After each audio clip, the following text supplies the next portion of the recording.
Amen, amen. On va prier. Amen. Le thème d'aujourd'hui que nous allons partager, c'est l'intelligence de la vision et du songe. L'intelligence de la vision et du songe. Donc, ça fait quelques temps que le Seigneur avait parlé par rapport à ça. Moi, j'étais en train de méditer dans le livre de Daniel, et quand je suis tombé là-dessus, vraiment, je suis resté pour pouvoir comprendre plus ou moins qu'est-ce que le Seigneur voulait nous expliquer par rapport à ça. Amen. Alors, nous allons commencer, comme je dis toujours, nous sommes à l'école du Saint-Esprit. J'aime beaucoup les définitions. Pourquoi? Parce que tu peux entendre un mot peut-être 10 000 fois. Si on t'explique pas c'est quoi le mot, c'est difficile que tu puisses comprendre. Parce que chaque personne a sa façon d'interpréter. Mais nous voulons vraiment revenir à la parole, à la source. Amen. Donc, les deux mots que nous allons définir, c'est la vision et le songe. Déjà, plusieurs personnes confondent ces deux mots. Il y a des gens qui pensent que la vision et le songe, c'est la même chose. Alors que ce sont deux choses différentes. Amen. Dans la vision, quand le Seigneur te donne une vision, tu n'es pas en train de dormir. C'est la différence entre vision et songe. Parce que songe, on dit, songe, c'est le synonyme, c'est rêve. C'est-à-dire quand tu as un songe, tu es en train de dormir. La vision te donne ça quand tu regardes comme ça. Donc on va définir la vision comme étant la perception visuelle du monde spirituel. Mais tu n'es pas en train de dormir. Ça, c'est la vision. Mais les songes, c'est quoi? Ce sont des images qui apparaissent dans l'esprit pendant le sommeil. Donc c'est ça la grande différence entre vision et songe. Amen. Voilà. Alors nous allons lire la parole de Dieu. Prenons nos Bibles. Livre de Daniel, chapitre 10. On va commencer au verset 1 jusqu'au verset 20. C'est un peu long, mais j'aimerais qu'on lise toute cette partie. Donc, chapitre 10 au complet. Je lis au nom du Seigneur Jésus. La 3e année de Cyrus, roi de Perse, une parole fut révélée à Daniel, qu'on nommait Belchatsar. Cette parole qui est véritable annonce une calamité. Il fut attentif à cette parole et il eut l'intelligence de la vision. Et en ce temps-là, moi, Daniel, je fus 3 semaines dans le deuil. Je ne mangeais aucun mets délicat. Il n'entrait ni viande, ni vin dans ma bouche. Et je n'éloignai point jusqu'à ce que les 3 semaines soient accomplies. Le 24e jour du 1er mois, j'étais au bord du grand fleuve, qui est Édékel. Dans notre version, c'est Tigre, le fleuve Tigre. Je levai les yeux et je regardais, voici, il y avait un homme vêtu de lin, ayant sur ses reins une ceinture d'or du phase. Son corps était comme des chrysolites, son visage brillait comme l'éclair, ses yeux étaient comme des flammes de feu, ses bras et ses pieds ressemblaient à des lèvres polis, et les sons de sa voix étaient comme des bruits de multitude. Moi, Daniel, je vis seul la vision, et les hommes qui étaient avec moi ne virent point, mais ils furent saisis d'une grande frayeur, et ils prirent la fuite pour se cacher. Et je restais seul, je vis cette vision, les forces me manquèrent, et mon visage changea de couleur, et fut décomposé, et je perdis toute vigueur. J'entendis le son de ces paroles, et comme j'entendais le son de ces paroles, je tombais frappé d'étourdissement, la face contre terre. 10. Et voici une main me toucha, il secoua mes genoux et mes mains, puis il me dit, Daniel, homme bien-aimé, sois attentif aux paroles que je vais te dire, et tiens-toi debout à la place où tu es, car je suis maintenant envoyé pour toi. Lorsqu'il m'eut ainsi parlé, je me tenais debout en tremblant. Il me dit, Daniel, ne crains rien, car dès le premier jour où tu as eu à cœur de comprendre et de t'humilier devant ton Dieu, tes paroles ont été entendues, et c'est à cause de tes paroles que je viens. Le chef du royaume de Perse m'a résisté 21 jours. Et me voici Michael, l'un des principaux chefs, est venu à mon secours. Je suis demeuré là, auprès des rois de Perse. 14. Je viens maintenant pour te faire connaître ce qui doit arriver à ton peuple. Ce que doit arriver à ton peuple dans la suite de temps, car la vision concerne encore ces temps-là. Tandis qu'il m'adressait ces paroles, je dirigeais mes regards vers la terre et j'ai gardé le silence. Et voici quelqu'un qui avait l'apparence de fils de l'homme toucha mes lèvres.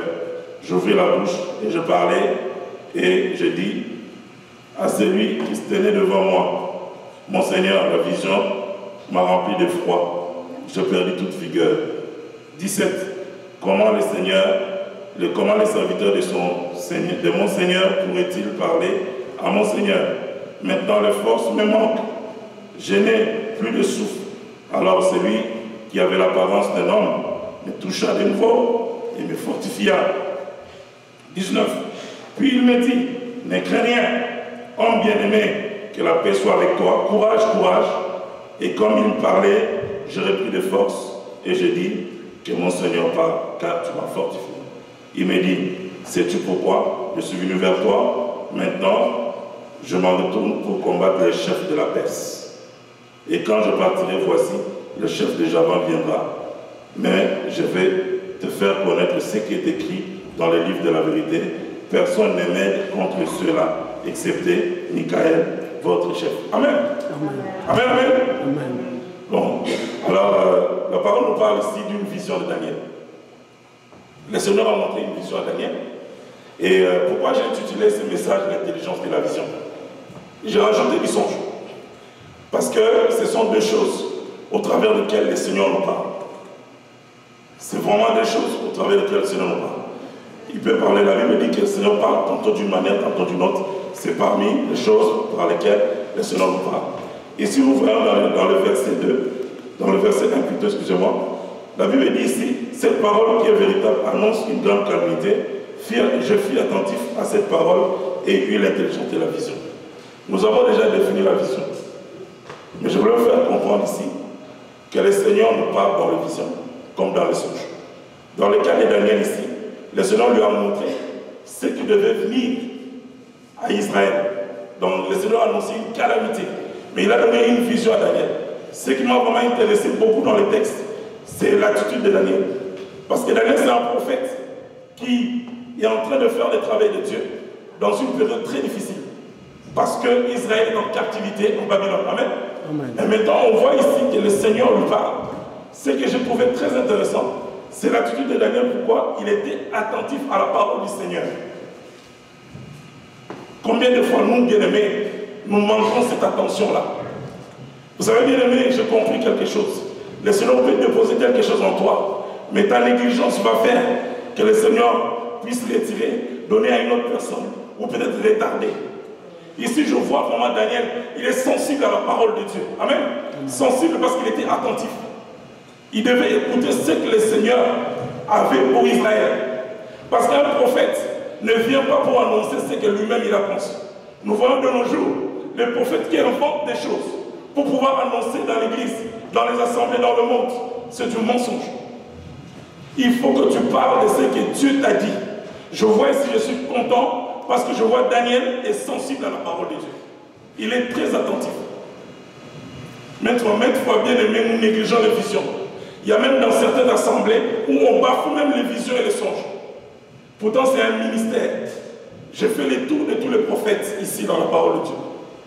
Je voulais vraiment comprendre. C'est très important le songe et les visions, bien aimés.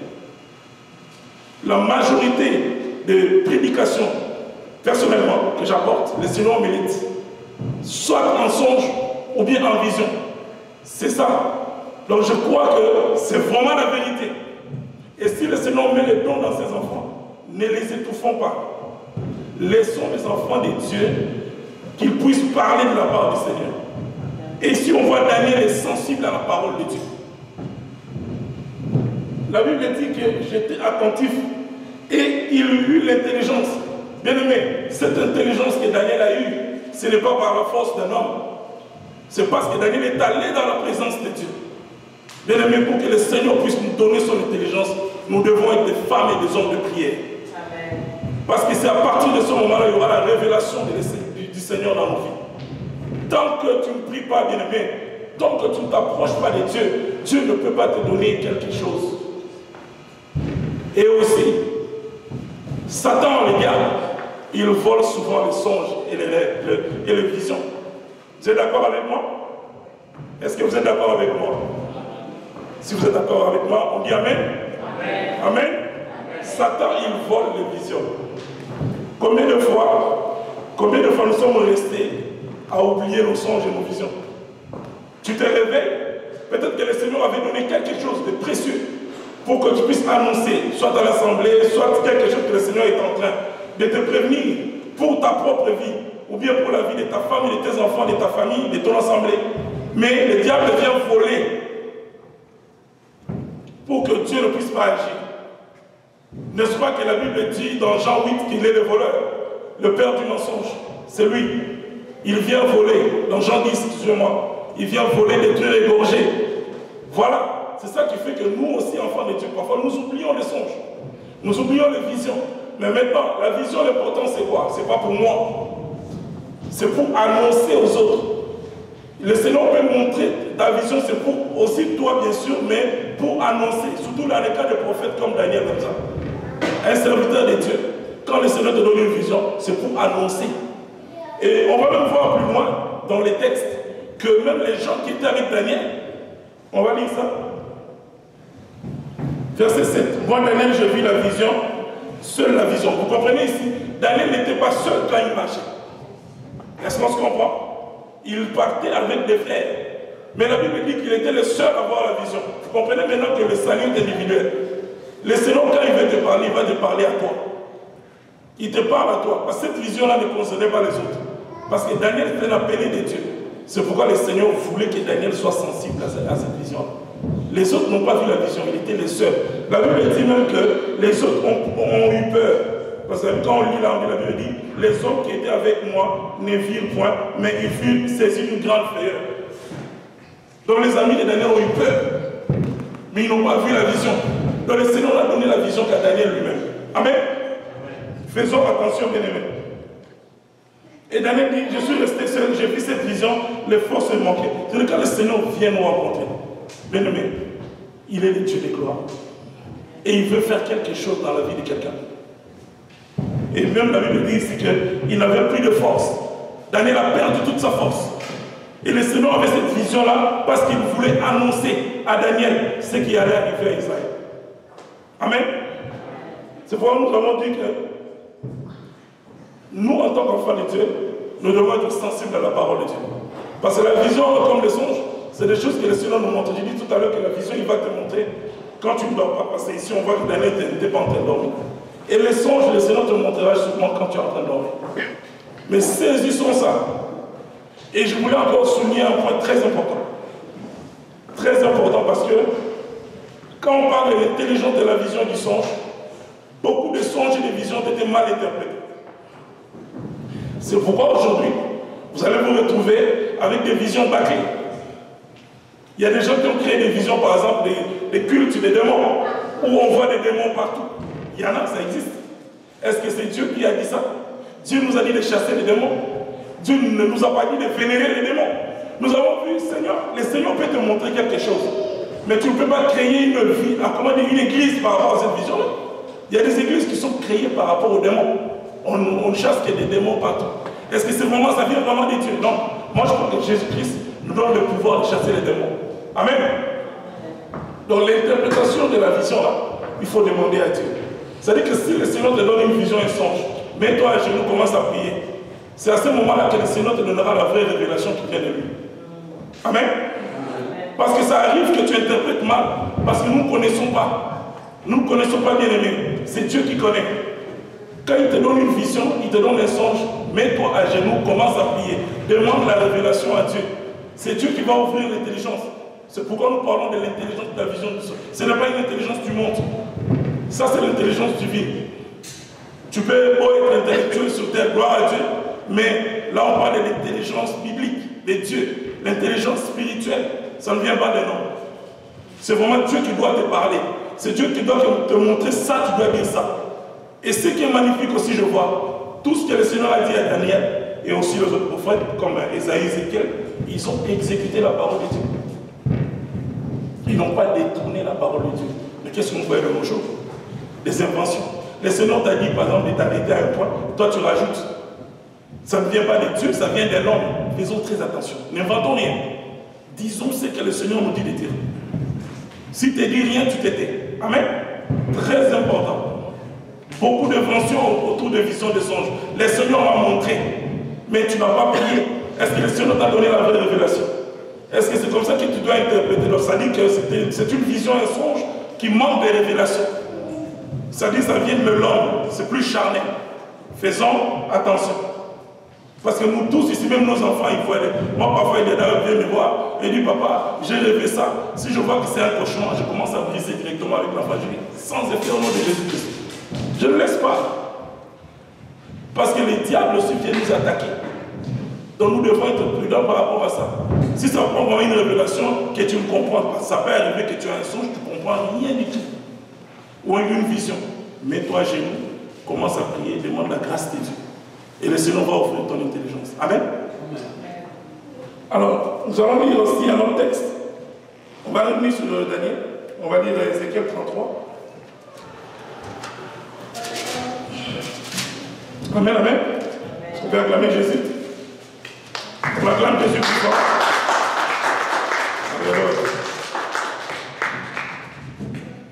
Je dis cela pourquoi? Parce que le Seigneur nous envoie comme étant des sentinelles. C'est pourquoi on va lire Ézéchiel 33. La Bible dit ceci. La parole de l'Éternel me fut adressée en ce mot. Fils de l'homme, parle aux enfants de ton peuple.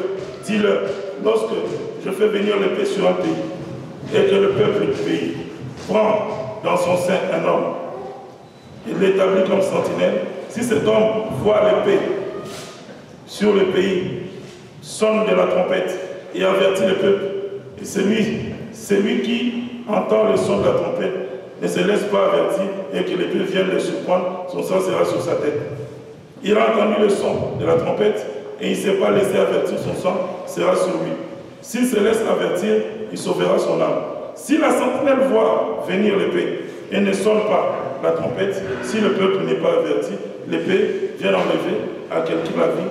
Celui-ci périra à cause de son iniquité, mais je redemanderai son sang à la sentinelle. Faisons attention. Nous tous, nous sommes des sentinelles bien-aimés. Nous sommes des sentinelles.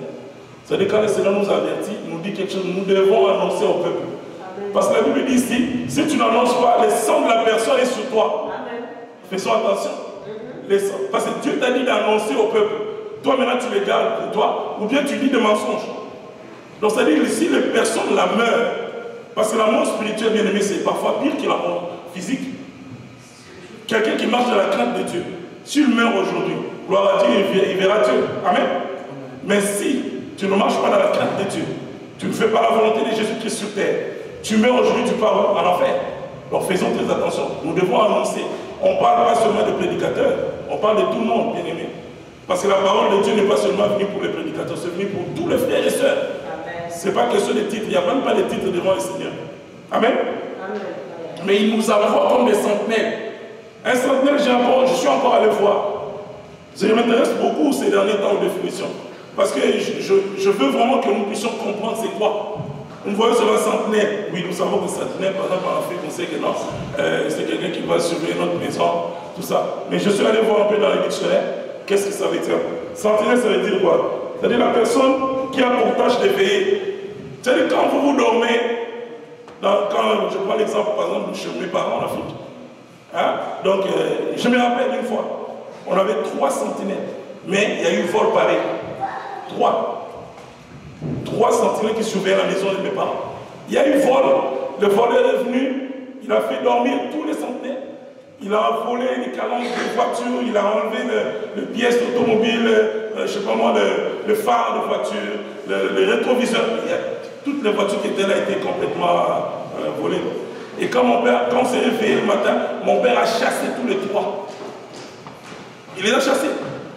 Ça veut dire que nous, maintenant, en tant que sentinelles, parce que le Seigneur, maintenant, dans la dimension de la parole, le Seigneur nous appelle sentinelles parce que nous devons veiller.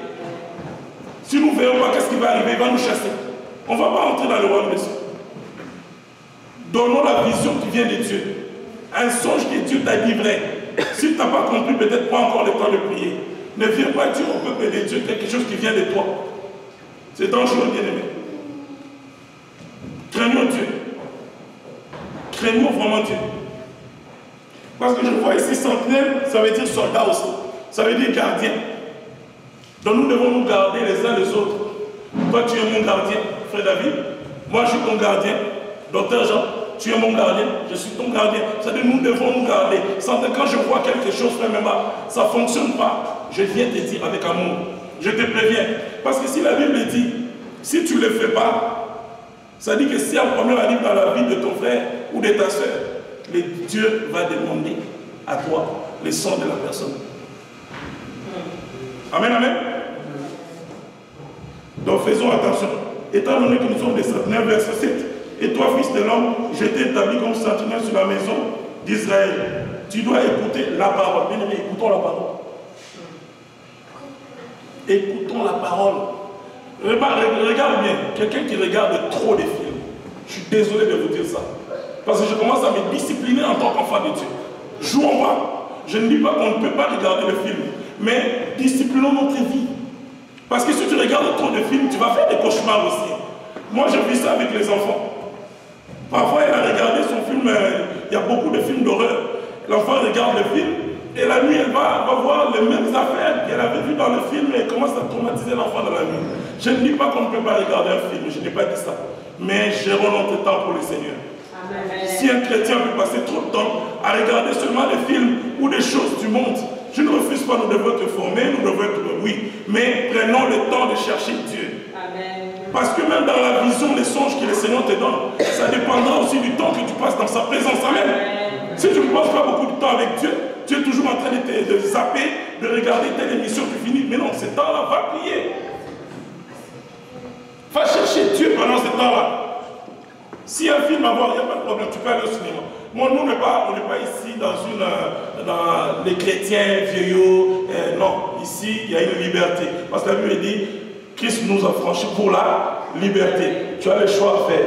Tu peux partir au cinéma. Si tu as le choix, tu le fais. Mais moi, pour moi, je me dis que beaucoup de temps que nous perdons, nous chrétiens, dans les histoires du monde, je trouve que ces temps-là, on peut l'investir dans la prière. Parce que le Seigneur doit te parler. L'intelligence de la vision du songe, ce n'est pas quelque chose qui vient comme ça, bien aimé. C'est pourquoi il y a des dégâts. Il y a des églises où il y a des dégâts. Parce que la personne vient, il vous donne une vision. Déjà, même les fondations des églises. L'église ne peut pas être fondée par une seule personne, c'est du mensonge. Vous êtes d'accord avec moi? Si quelqu'un dit que j'ai commencé à Dieu, et c'est mon église, j'ai remarqué ça, ce langage-là, je l'ai remarqué dans la bouche de plusieurs pasteurs, que Dieu m'a donné la vision, c'est mon église. Je refuse ça. Ce n'est pas biblique. Parce que quand je vois dans les actes des apôtres, quand nous lisons la parole, je ne vois pas Pierre qui dit que non, non, pas du tout. Je ne vois pas apôtre Paul qui dit que c'est mon église. Pas du tout. Nous étions avec des frères. Nous étions. L'église appartient à tout le monde, bien aimé. Comme ici, tantôt on a vu notre soeur, elle a chanté pour son Dieu. Amen. Gloire à Dieu, que Dieu vous bénisse, ma soeur. Si tu as un témoignage à faire, tu passeras, tu fais un témoignage. Tu ne viendras pas faire un témoignage seulement, non, un bon témoignage qui va édifier les gens. Amen. Là, elle a chanté pour le Seigneur. Parce que nous avons vu les témoignages dans le passé aussi. C'était du n'importe quoi. De blablabla. Un bon témoignage, quand les gens écoutent, ça édifie leur vie et ça transforme quelqu'un. C'est ça la parole de Dieu. Pas de fantaisie inutile. Les choses de Dieu, faisons attention. Aujourd'hui, nous voyons dans les églises, les églises deviennent comme des boîtes de nuit. La présence de Dieu, on ne joue pas avec ça. La Bible dit que Dieu c'est un feu de vent. Respectons la parole. Pour que Dieu puisse te parler, qu'il te donne vraiment la vision. Bien aimé, il faut que tu sois quelqu'un de prière.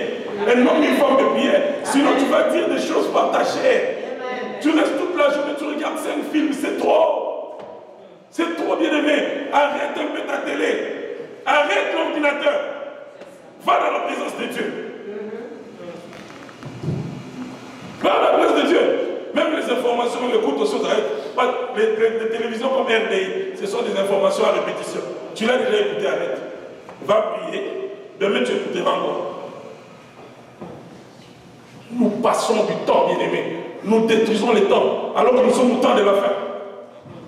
La semaine dernière, maman Jackie, elle a prêché sur le système babylonien. Nous sommes dans cette époque où le diable est en train vraiment de calciner les églises. Aujourd'hui, les églises sont mortes. Ce n'est pas question de nombre. Je vous ai dit que dans une église, il peut y avoir 1000 personnes, mais 800 démons. Dans les 200 sont étouffés. Il n'y a rien. Ce n'est pas le nombre. Nous, on n'est pas impressionnés par rapport à ça. Nous voulons que la prière soit notre bouclier, la première des choses. Un chrétien, c'est quelqu'un qui prie. Quand tu commences à prier, le diable tremble. Il a peur de toi. Il ne peut pas entrer dans ta maison. Il va essayer, mais il va avoir peur. Parce qu'il sait que celui-là, c'est vraiment un serviteur de Dieu. C'est une servante de Dieu. Mais sinon, il te donnera la vision. Il te donnera les songes. Mais quand tu as trop regardé ces histoires-là, ou bien tu as pris juste le téléphone, il y a des gens qui peuvent rester 3 heures du temps. En tout cas, je me suis discipliné au niveau du téléphone. Tu restes 3 heures du temps à parler de quoi tu vas parler. J'exhorte au téléphone. Il faut exhorter. J'exhorte au téléphone. Je parle de Jésus. Et il faut que nous puissions mettre des principes comme ça dans nos vies. Je ne dis pas, je ne veux pas m'enorgueillir parce que les choses de Dieu, la Bible dit, l'humilité précède la gloire. Mais nous devons comprendre ce que Dieu veut. Tu viens dans ma maison, on commence par la prière. C'est comme ça. C'est comme ça, on commence par la prière. Parce qu'on risque de sortir parfois du plan de Dieu à cause de n'importe quoi qu'on va parler. Essayez de nous discipliner. Le diable essaie toujours de distraire les chrétiens. Et le jour de l'enlèvement, ça va se passer comme ça. Le Seigneur t'a donné peut-être des visions, des songes que tu devais annoncer à son peuple, mais comme tu es distrait, tu n'as pas saisi. Je ne dis pas qu'on ne peut pas oublier. Non, nous sommes des humains, ça peut arriver. Moi aussi qui vous parle, ça m'arrive. Même cette nuit, il y a eu quelques songes que j'ai oubliés. Ça peut arriver. C'est pas grave. Mais je parle ici, quand tu pries beaucoup, il y a des songes révélateurs. Amen. Des visions que le Seigneur te donne pour que tu puisses annoncer à son peuple, ou bien c'est pour ta vie. Et nous voyons ici que Daniel n'est pas seul. C'est la même chose qui est arrivée dans Acte 22 avec Paul. Paul ne partait pas seul sur le chemin de Damas. Vous voyez là que le salut est individuel. Le salut est individuel, bien aimé. Paul partait avec ses amis, mais c'est seulement Paul qui a rencontré la lumière. Jésus-Christ n'a pas parlé aux autres. Parce que vous voyez quand vous lisez les Écritures, j'aime Paul. Parce que la dimension que Paul écrit, oh, une intelligence incroyable, une sagesse divine. Quand tu lis les épîtres, tu commences à Romains, tu commences à descendre. C'est vraiment magnifique, c'est tellement bien écrit. Ce n'est pas l'intelligence d'un homme qui peut permettre d'écrire des choses comme ça. C'est vraiment Dieu qui a investi Paul de cette dimension-là de connaissance. Parce qu'il écoutait Dieu. Amen, amen. Nous devons apprendre à écouter Dieu bien-aimé. C'est ça l'intelligence de la vision.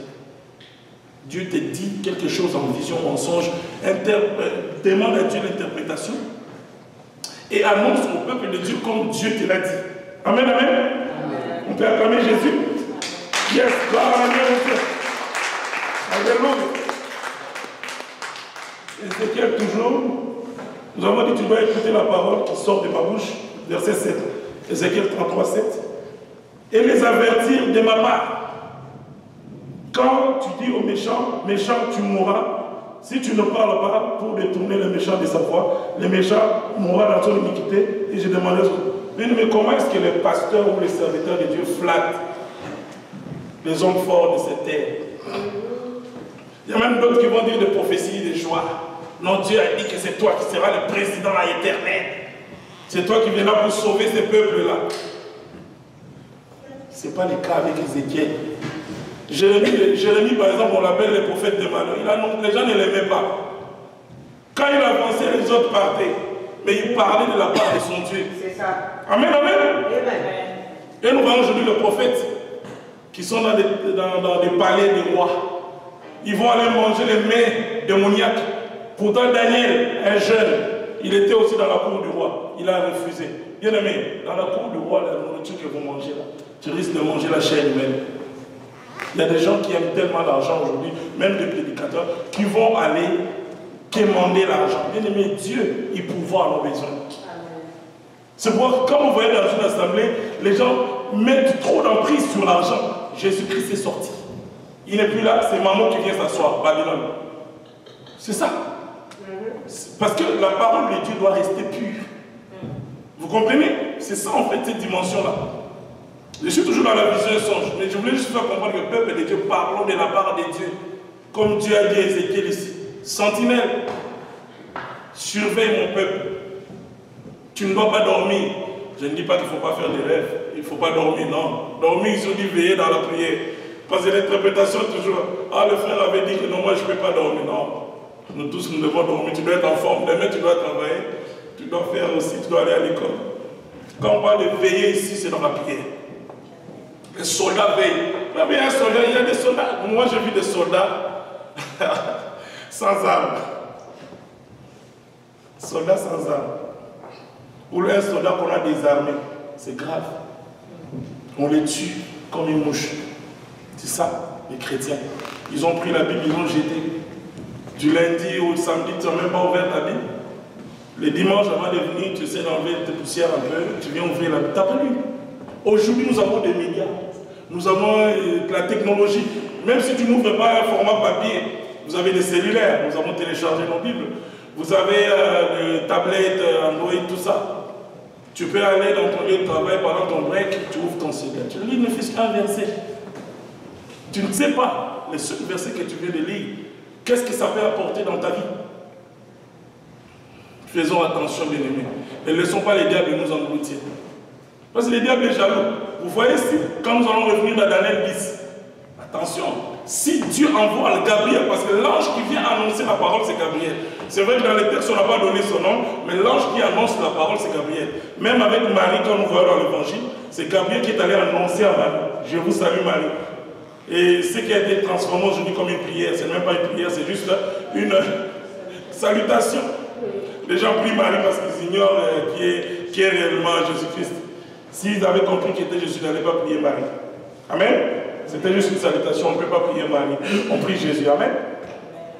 Et ici, vous voyez bien. Donc, l'ange Gabriel n'a pas eu la force de percer pour aller annoncer la parole à Daniel. C'est trop fort, hein? On va revenir là-dessus. Daniel 10. Donc vous comprenez maintenant que le diable, il est rusé, bien aimé. Jouons pas. Si un ange de Dieu, un ange qui reste à côté de Dieu, Dieu l'envoie pour annoncer le message à Daniel, et l'ange est bloqué par le roi des Perses, on l'appelle le prince des Perses. Parce que vous savez, bien aimé, dans tous les territoires, il y a des princes qui règnent dessus. Pourquoi la Bible dit que le diable, c'est le principauté? Pourquoi la Bible parle de prince de Perse? C'est le territoire des Perses qui est dirigé par ces princes-là. La Bible dit que le diable, c'est le prince de l'air. Parce que Dieu l'a chassé de sa présence, il est descendu sur terre et il est là. C'est pourquoi vous voyez parfois les prières qui n'arrivent pas à Dieu. Ciel des reins. Vous savez, bien aimé, c'est parce qu'on ne prie pas bien. Nous ne recherchons pas bien la face de Dieu. Si tu recherches bien, ça va baisser.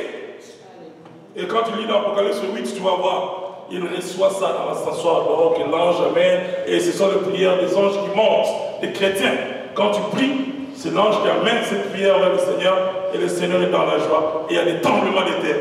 Tremblement de terre, ça veut dire la bénédiction, la grâce, la protection. Amen. Voilà, c'est ça. Alors maintenant, on voit ici dans la parole de Dieu que le prince des Perses a bloqué l'ange qui vient de Dieu. On va dire. Il dit ceci, Daniel 10, 12. Il me dit, ne crains rien dès le premier jour où tu as eu à cœur de comprendre et de t'humilier devant Dieu. Donc Daniel avait prié. Il avait prié, a prié la vision. Tes paroles ont été entendues et c'est à cause de tes paroles que je viens. Les chefs du royaume de Perse m'ont résisté. C'est-à-dire pendant 21 jours, l'ange Gabriel ne pouvait pas aller annoncer la parole de Dieu à Daniel. Quand je me suis arrêté là, j'ai dit, wow. Bien aimé, vous imaginez? Les démons empêchent l'ange de Dieu d'aller annoncer la parole. C'est pourquoi Dieu doit envoyer notre chef. Michael, c'est notre chef. Il faut bien lire la parole. Il est notre chef. Parce que dans l'armée de l'Éternel, vous êtes d'accord avec moi, dans une armée terrestre aussi, il y a des généraux, il y a aussi des caporales et des sergents.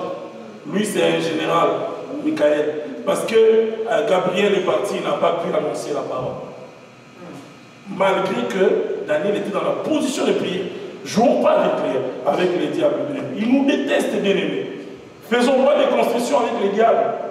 Daniel, un homme qui craint Dieu, un homme qui marche de la crainte de Dieu dans une période difficile de Babylone, où le peuple a une déportation, mais il marche dans la crainte de Dieu.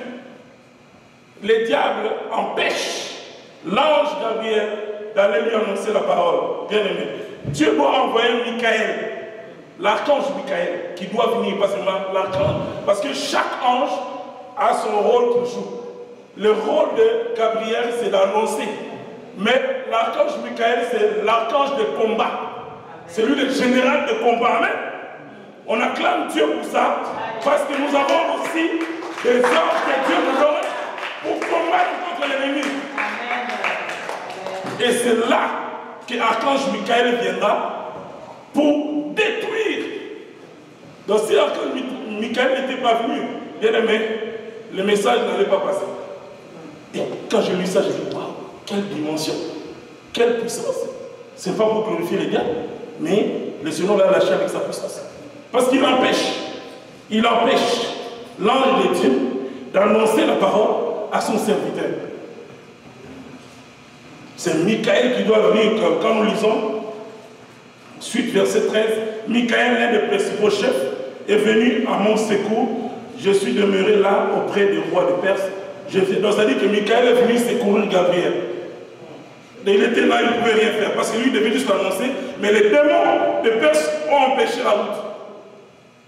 Alors c'est maintenant Michael qui va venir pour détruire les œuvres du diable. Amen. Donc Dieu a envoyé son ange de combat pour que la parole soit annoncée.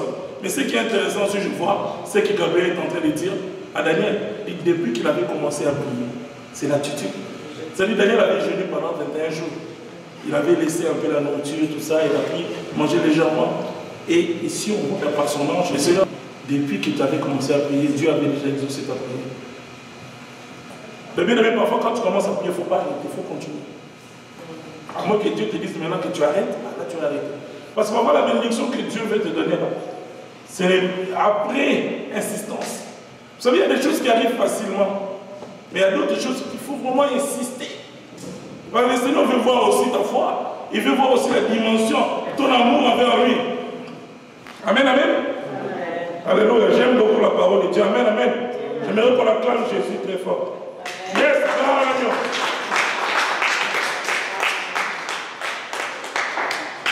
Et après, l'archange Michael vient au secours. Maintenant, l'ange Gabriel peut annoncer la parole de Dieu tranquillement. Donc je voulais quand même nous faire comprendre cette dimension-là, que nous, en tant qu'enfants de Dieu, marchons dans la crainte de Dieu. Faisons la volonté de Dieu. Restons à écouter ce que Dieu nous dit, que ce soit en songe ou en vision. Ne l'interprétons pas brutalement comme nous voulons. Entrons dans la présence de Dieu. Parce que Daniel était en prière. C'est pourquoi Dieu a répondu à Daniel. Nous aussi, c'est ce que nous devons faire. Nous devons demeurer dans la prière. C'est à ce moment-là que Dieu donnera la bonne réponse.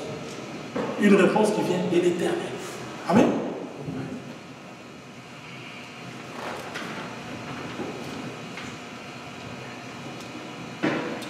On va lire Galates 1. Alléluia, alléluia. Gloire à Jésus.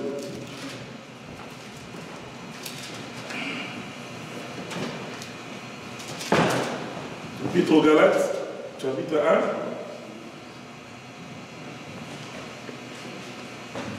1. Verset 11 à 16. La Bible dit ceci. Je déclare, frère, que l'évangile qui a été annoncé par moi n'est pas de l'homme, car je n'ai ni reçu ni appris d'un homme, mais par une révélation de Jésus-Christ. Amen. Bien aimé, apôtre Paul est en train de dire ça. que l'évangile lui a déçu.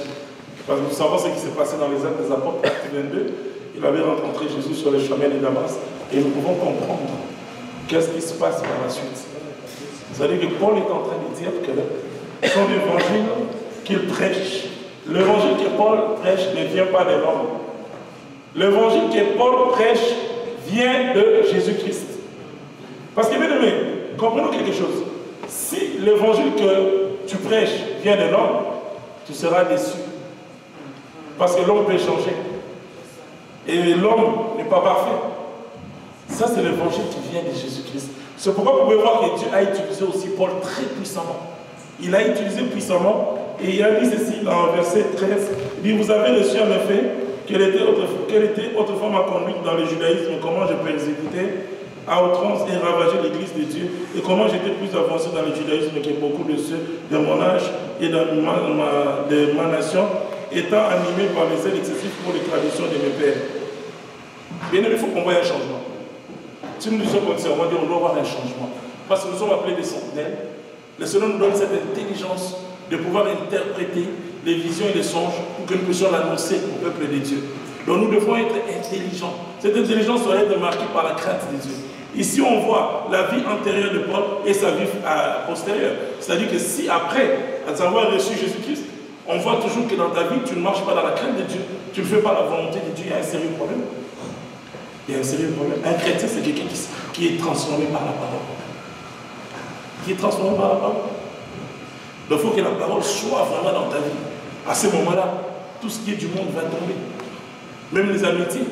C'est pourquoi quand je parle ici, tu restes très longtemps à regarder la télé, le film, et tu vas rêver le film. Quand tu es aussi avec des amis qui sont avec toi, qui ne parlent que de n'importe quoi, où il n'y a pas la crainte de Dieu, qu'est-ce que la révélation va venir? Non. Parce que l'Esprit de Dieu ne t'entoure pas. Amen, amen. Faisons attention.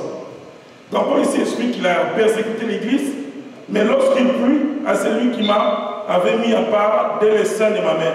C'est qui? C'est Jésus-Christ. Et qui m'a appelé par sa grâce de révéler à moi son Fils, afin que j'annonce parmi les païens. Aussitôt, je consultais ni la chair ni le sang. Vous voyez maintenant? Je reviens à ce que je disais avant. C'est-à-dire que Pierre a compris que je ne peux plus consulter la chair, les hommes. Je dois consulter Christ. Je dois consulter Christ. Parce que tu consultes Christ et c'est parfait. Amen, amen. C'est ça. Et je ne montais point à Jérusalem vers ceux qui furent apôtres avant moi, mais je partis pour leur avis et je reviens encore à Damas. Amen. Donc je voulais quand même vous faire comprendre cette dimension-là que Paul a avant qu'il rencontre Christ. Il ne marchait pas dans la crainte de Dieu, il persécutait l'Église, mais on voit ici, après, Paul qui vient dans la présence de Dieu et il marche dans la crainte de Dieu. Et en ce qui nous concerne notre texte maintenant, revenons à Daniel 10, ça veut dire que quand tu parles avec Dieu, tu cherches réellement la face de Dieu, le Seigneur va te donner une vision, un songe que tu pourras bien interpréter après avoir prié. C'est là qu'on parlera de l'intelligence de la vision du songe.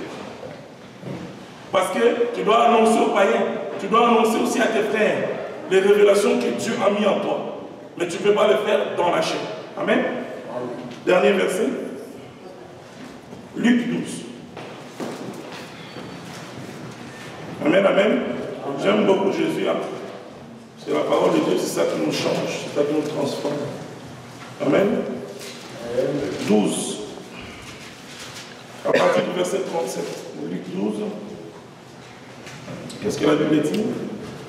37. Heureux